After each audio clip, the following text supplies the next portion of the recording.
બાંગ્લાદેશમાં છેલ્લા ઘણા સમયથી હિન્દુઓ વિરોધી હિંસા આચરવામાં આવી રહી છે. વીણીને હિન્દુઓને ટાર્ગેટ કરવામાં આવી રહ્યા છે.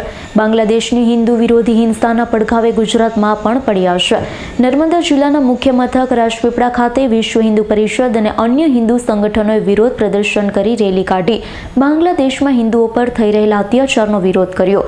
જિલ્લા કલેક્ટરને આવેદનપત્ર આપ્યું હતું.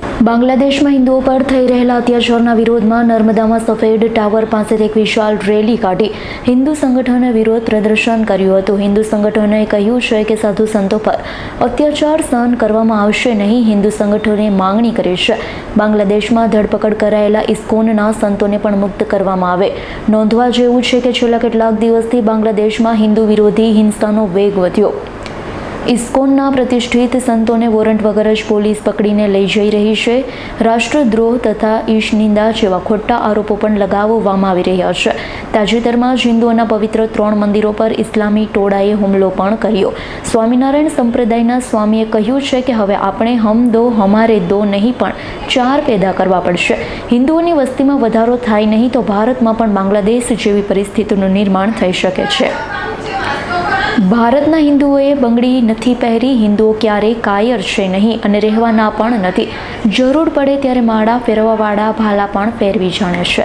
હિન્દુ સમાજના ભાઈ બહેનોની ઉપસ્થિતિમાં બાંગ્લાદેશમાં ઘણા વખતથી જે અત્યાચારનો અનુમાયું કાર્ય ચાલી રહ્યું છે, સત્તા પરિવર્તન થયા પછી 30% હિન્દુઓ જ્યાં હતા એ જગ્યાએ 3% હિન્દુ છે ને એ 3% હિન્દુ પણ ઉત્પીડિત છે અને એના માટે એને જે કંઈ અત્યાચારો થઈ રહ્યા છે એના વિરોધમાં ભારત સરકાર ઠોસ પગલાં લે, પોતાની રીતે યુનોમાં કોઈ પણ જગ્યાએ જઈ અને આ 3% જે હિન્દુ સમાજ છે એને બચાવવા માટે પૂર્ણ પ્રયત્ન કરે.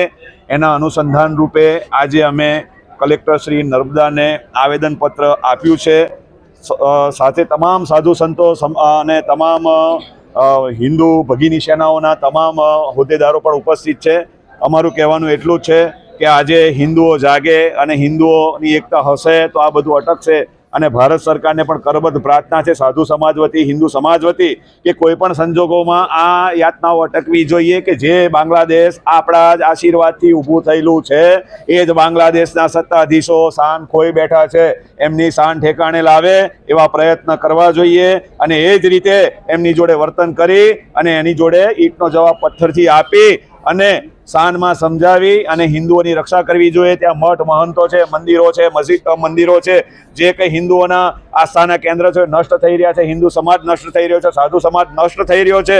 ત્યાંના જે કોઈ ઇસ્કોન મંદિરના મહંતની પણ ધરપકડ કરી અને કારાવાસમાં રાષ્ટ્રદ્રોહ લગાડ્યો છે, બધું જ કેન્સલ કરાવી અને સર્વ રીતે હિન્દુઓનું, સાધુ સંતોનું, મઠ મઠાંતરોનું અને હિન્દુ સમાજનું રક્ષણ થાય એના માટે અમે આજે આવેદન આપ્યું છે. હિન્દુઓને મારી એક ખાસ ભલામણ અને આહવાન છે કે હવે આપણે 2 મારા અને 2+2 ની પરિભાષા ભૂલી જાઓ. 2+4 કરો. તમારી જનસંખ્યા વધશે તો તમે ટકશો.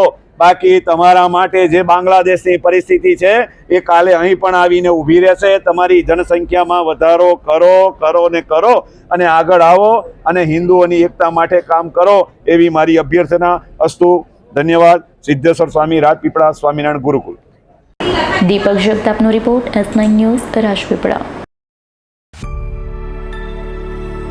અમારી તમામ માહિતીથી અપડેટ રહેવા માટે જોડાયેલા રહો S9 ન્યૂઝ સાથે.